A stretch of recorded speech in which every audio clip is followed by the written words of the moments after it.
What's up, guys? We're back for week 11 of AGBOLC. I'm going to talk about the 28th of August through the 3rd of September. So, week 11 was our CTE, or our culminating training exercise, FTX if you will. It was our field week. Obviously, Sunday was a day off. We were kind of encouraged last weekend to go to the store and buy things, snacks, food, whatever, for the field, which was definitely different from any other FTX I've ever been on. We've never been encouraged to bring our own food to the field, so that was different. I kept it light because whatever you buy, you got to take out there. So,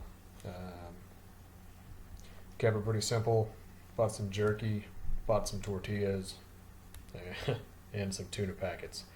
They do provide you with MREs, and breakfast and dinner chow are hot A's. So, the Marmites, basically. So there's really not a need to bring your own food unless you're just 100% against eating MREs and hot A's. But that's up to you. So your classes may be different. They may tell you that you can't do any of that, but that was our experience. We were told, or actually encouraged to do that. So Monday, the 29th, was our CTE prep out at the WTA, or Warrior Training Area. The same place that we had some stuff during CAD. The same place that you'll go and get issued your tent. So realistically, all this consisted of was we drove out there in POVs and we got a tour of the building that we would be conducting our CTE shifts in. We got a brief on the computers and kind of how the setup was. You get familiarized with your battalion area, and you get introduced to the civilian staff that basically control the scenarios for the CTE. That was the morning of Monday. After lunch, we met in our respective classrooms, and class 08, my class, I believe class 7 did the same thing. We were given our brigade D180 briefs, which was really more like a day 0 brief.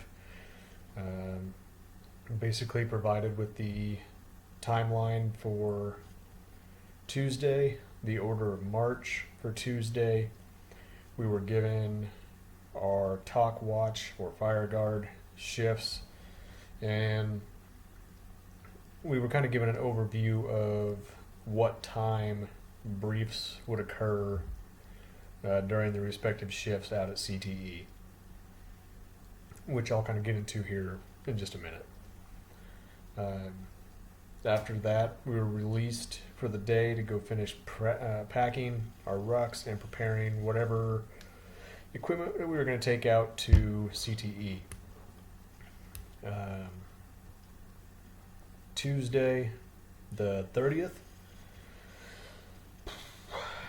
we all had to meet down at the Echo Company 369 area, down at the Armory.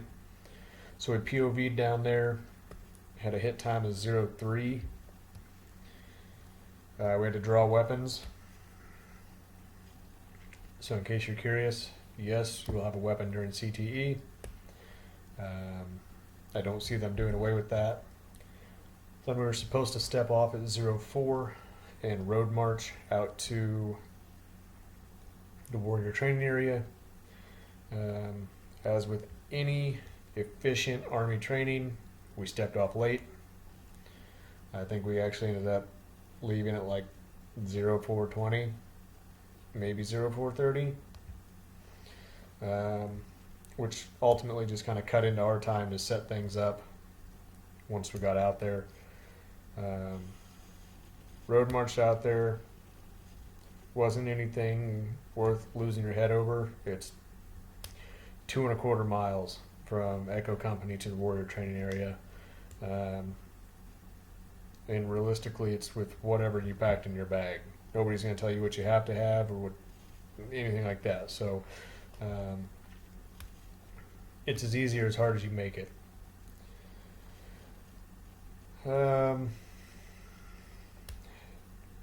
Naturally, we had to take indirect fire and casualties on the ruck march, the road march. It wasn't really a ruck march, it was a road march. The battalion I was assigned to was 27 Cav. We were actually first in the order of march for the road march, so we didn't really have the litters with us. Somebody further back in the formation had them.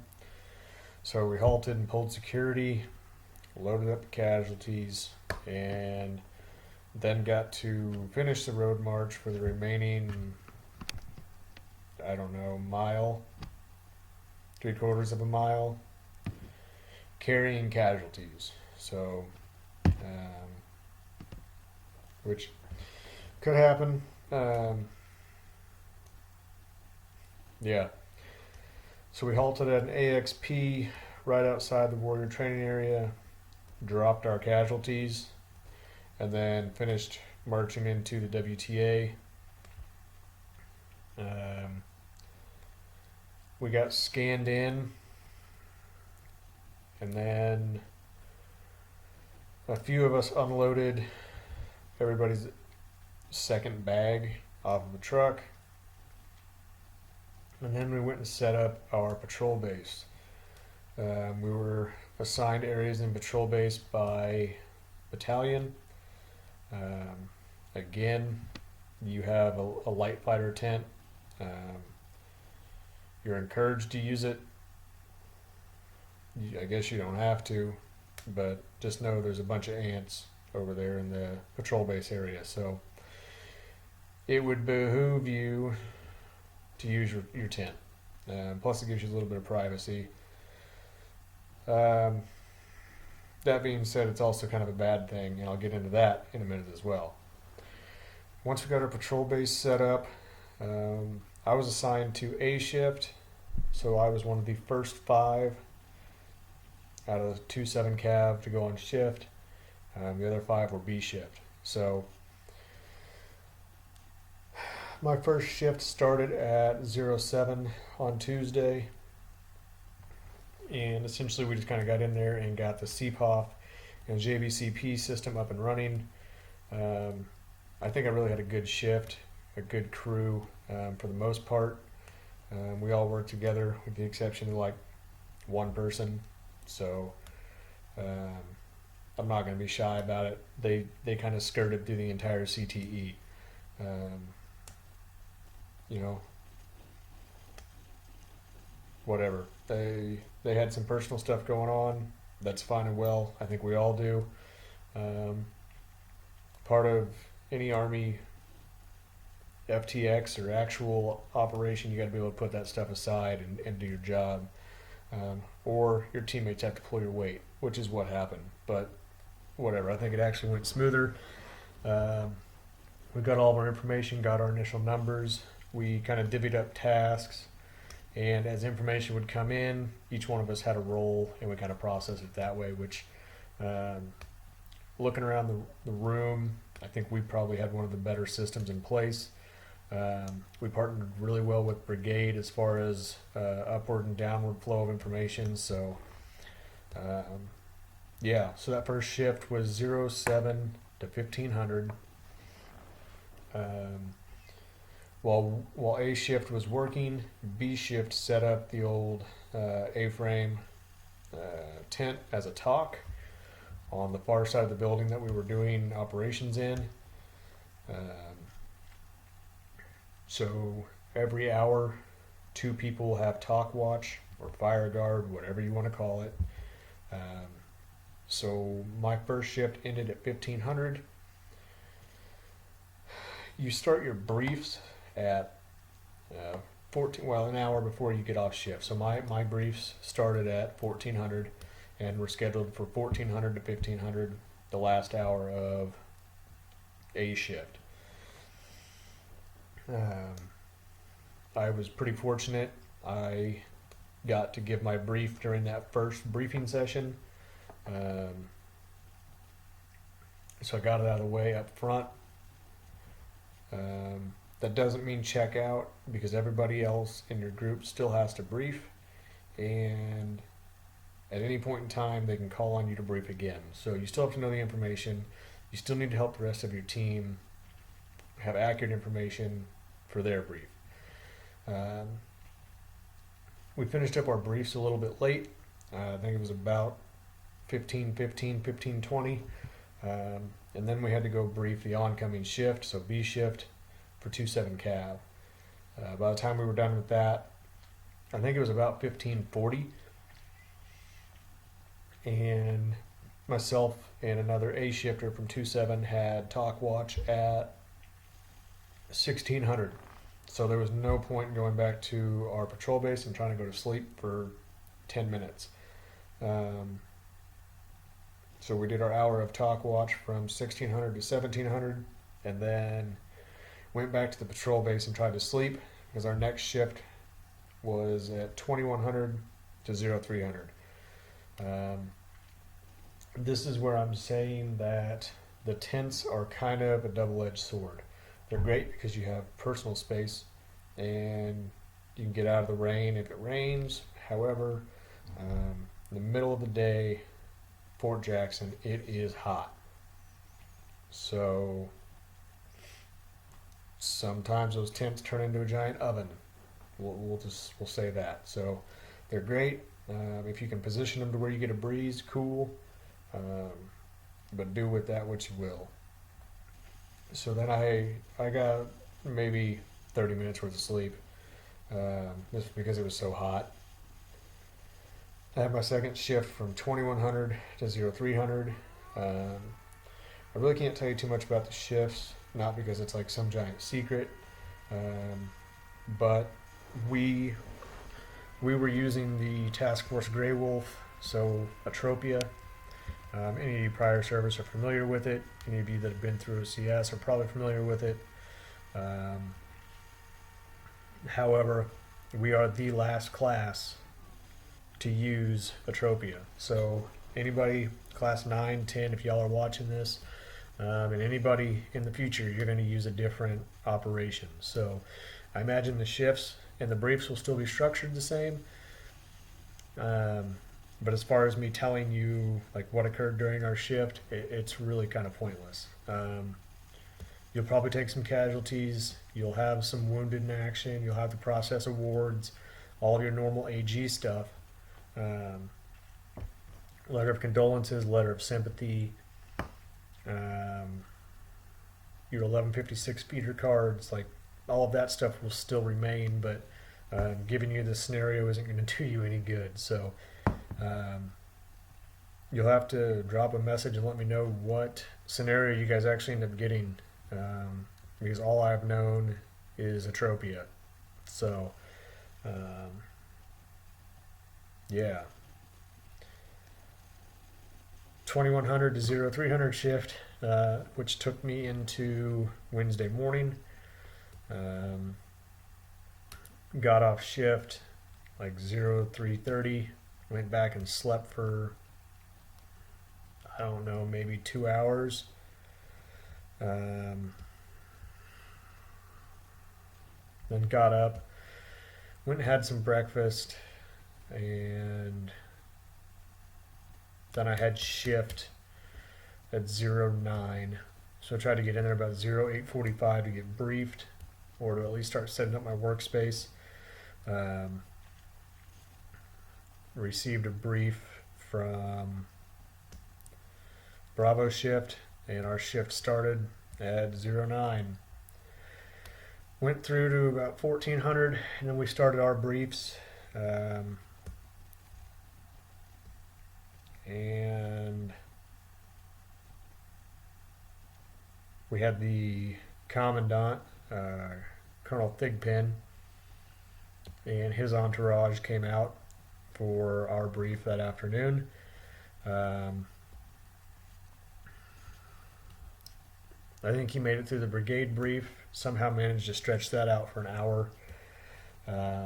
So then everybody else's brief was really short and condensed, and he didn't stick around for those. That was just to class 7 and class advisor. So yeah, that was kind of a mess, but it is what it is. Once I got off a little after 1500 on Wednesday, it was way too hot to try and go and sleep in that tent again, so I just kind of stayed up. Then my next shift was at 2100 again, at the 21 to 03 shift.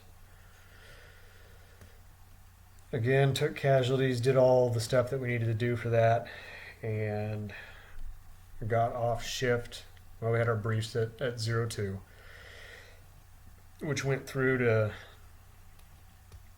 I think we got done right about 03. Then we had to go brief Bravo shift, got out of there about 03:20.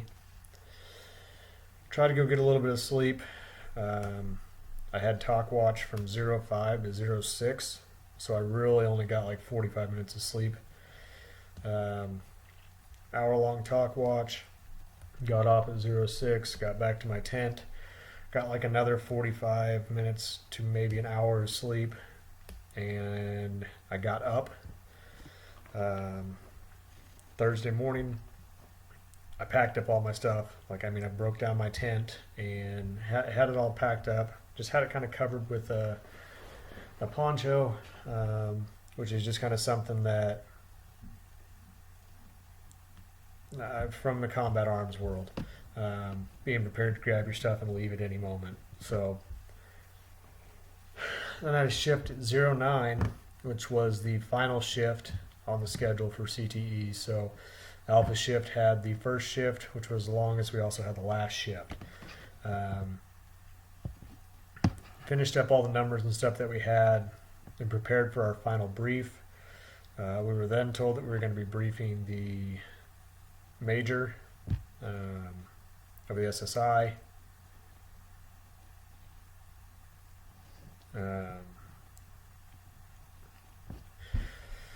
So he came out and we gave our redeployment brief, which basically consisted of all the things that you need to do as a battalion during a redeployment phase. So your PHAs, your SRPs, your yellow ribbon, your SFRG stuff, all that fun stuff. And then we got off shift. We tried to clean up our work area prior to the end of shift. Got off shift about 1500. Everybody was kind of told to pack up their stuff at that point. And then really we just kind of stood around out there until 1700-ish on Thursday, waiting to find out if we were rucking back or if we were getting a ride back. It was heat cap 5, so obviously we weren't going to ruck back. So we got bused back. We got bused back to Echo 369, where we turned in our weapons, and then we were released for the day. Friday was a holiday, going into a 4-day weekend for Labor Day. So Friday was really a recovery day. Kind of made up for the lack of sleep out in the field, which I'm not complaining about the field by any means. That was probably the easiest field exercise I've ever been on in my life.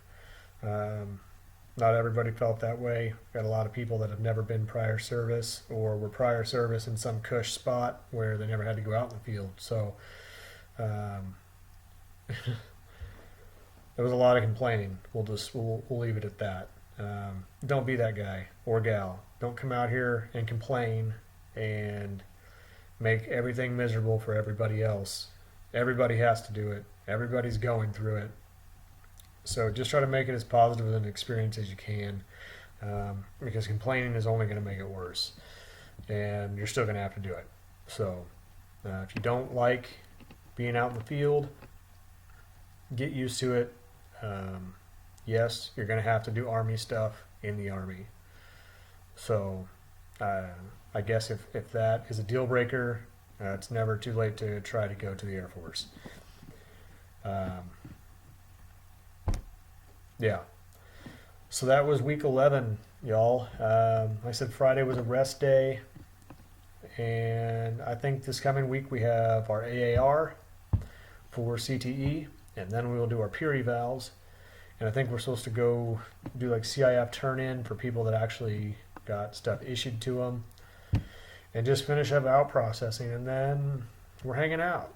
So I'll still be back for week 12 and week 13, just because we're kind of the oddity rather than the rule. We're here for an extra week, so I'll kind of let you guys know what we do during that, just in case there's any classes in the future that end up on the same holiday schedule as us. But let me know if you guys have any questions covering week 11 or any of the other weeks that I've covered, or anything that I haven't covered. I'll be happy to answer them or get you pointed in the right direction to find an answer. And yeah, I appreciate you guys watching. We'll see y'all next week. Later.